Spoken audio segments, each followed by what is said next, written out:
こんにちは、ちえいです。今回はポッドキャストの動画を作ってみようと思って始めていきたいと思います。今回はですね、題名にもある通り、愛はどこにあるのか、私のお話を少し交えて話したいと思います。私はですね、ハーフで一応生まれが海外で4歳5歳ぐらいの時に両親が離婚したのをきっかけに、日本人の母親のいる日本に一緒に来たっていう感じですね。ただそれも離婚というかもうほぼほぼ逃げるような形で日本に来た感じでした。でそこからずっと母子家庭で、下に兄弟がいるんですけど母子家庭の家庭で育ちましたね。で私もともとすごいなんて言うんだろう、明るい子でもうワキャワキャしてる感じ、もうその場楽しければよくてずっと遊んでるような感じ、何か見つけて笑ってニコニコしてっていう子供だったんですけど、日本に来て母親と暮らすようになってから、うちのお母さんがですねすごい仕事とかめちゃめちゃ外で頑張ってくれたので、当時はあまり相手してもらえなかったんですね。そうだから結構外で仕事頑張ってる分家でちょっと発散するようなところもあって、いろいろあったんですけどだから結構愛されたかったというか、愛をすごい求めていた子供だったかなって思いますね。なんかいつもハグしてほしいし、なんか目も合わせてくれなかった、こっちを見てほしかったし、話も聞いてほしかった、一緒にお話もしたかったし、ですね、常に何て言うんだろう、愛を求めてた子供だったかなって思います。それが結構辛くてですね、小学生の時、中学年小学生345ぐらい、34が一番きつかったかなの時に、もう結構本当にちょっと自殺まで結構考えちゃって、もうこんなになんて言うんだろう、誰も私のこと見てくれないなら死んだ方がマシかなとか結構考えて、学校からSOS 電話っていうのチラシがもらえるんですけど、でそれが無料版と通話料が有料のものがあって、無料のチラシをもらうとすぐかけるんですね、家電から。でも絶対繋がんないんですよあれ結構人気っていうかみんなかけてるみたいで、うちもそんなお金裕福な方ではなかったので、しょうがないから有料の方、通話料がかかる方の SOS 相談、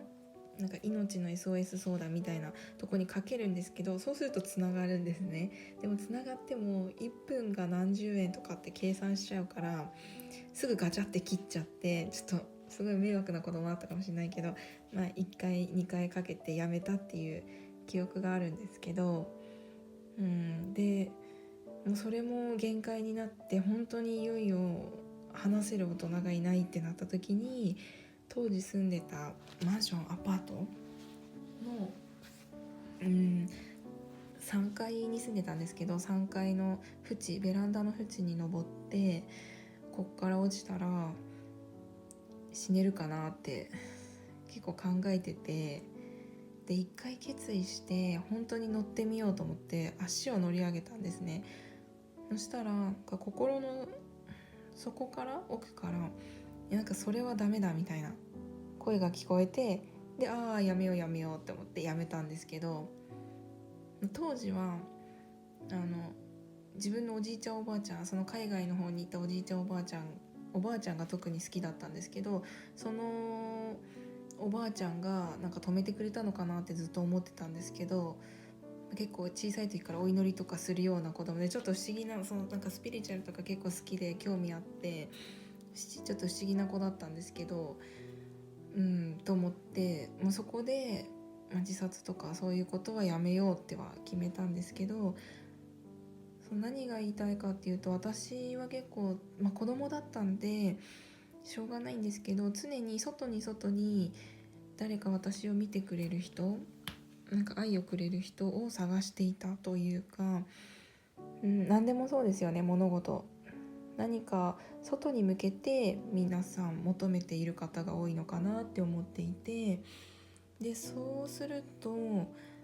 外から与えられたものが自分が求めているものと合致した時はすごいそれでハッピーになれていいんですけど、ほとんどそういうことってなくって、自分が発しているもの、欲しているものと相手が出しているもののここの合致が合うことってなかなかないと思うんですね。で愛はどこにあるのかっていうと、あなたの中にあって、物事すべてそうなんですけど、自分の心の中にすべてあるんですよね。それに気づいた時にすごい楽になれたというか、すべて自分が求めるものって自分の中にすでに存在していて、それに気づけるか気づけないかで、気づいた時にもう外に求めることはなくなりますよね。もう自分の中で完結しているので、そうするともうこっちのもんというか、だからすごい愛を求めていた子供の頃の私って、そういう経験があったから今学べたし、そこを脱出できたんですけど、だからすごい苦しんでる人とかね、子供とかいたら、目の前にある出来事一つ一つが無駄な経験ではないんで、しっかり向き合ってほしいんですけど、全てあなたの中に答えがあって、あなたの中にあるものが全て正しいというか、そこが全てなんだよってことで、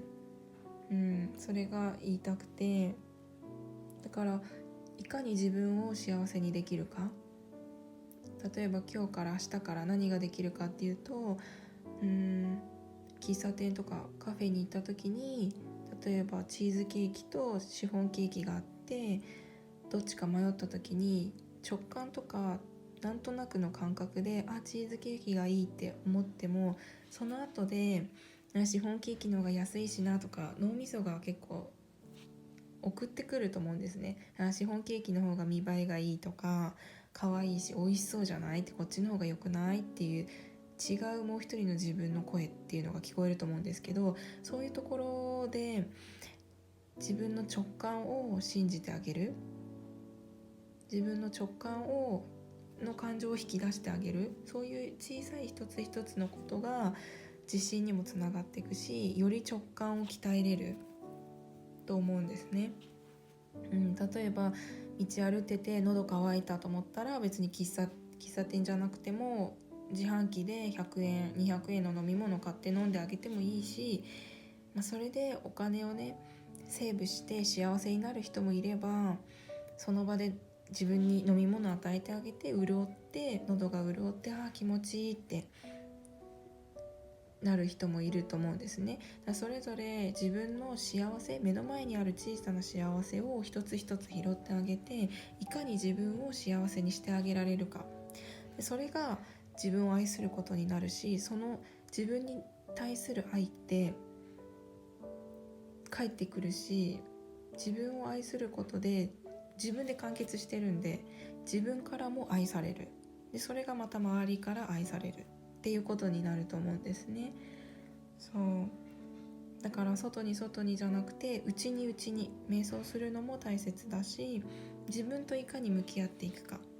愛は自分の中にある、あなたの中にあるから、それをしっかり見つめてほしいなって思ってこの動画作りました。はい、じゃあ今回はポッドキャスト編ということでここまでにしたいと思います。最後までご視聴いただいてありがとうございます。またお会いしましょう。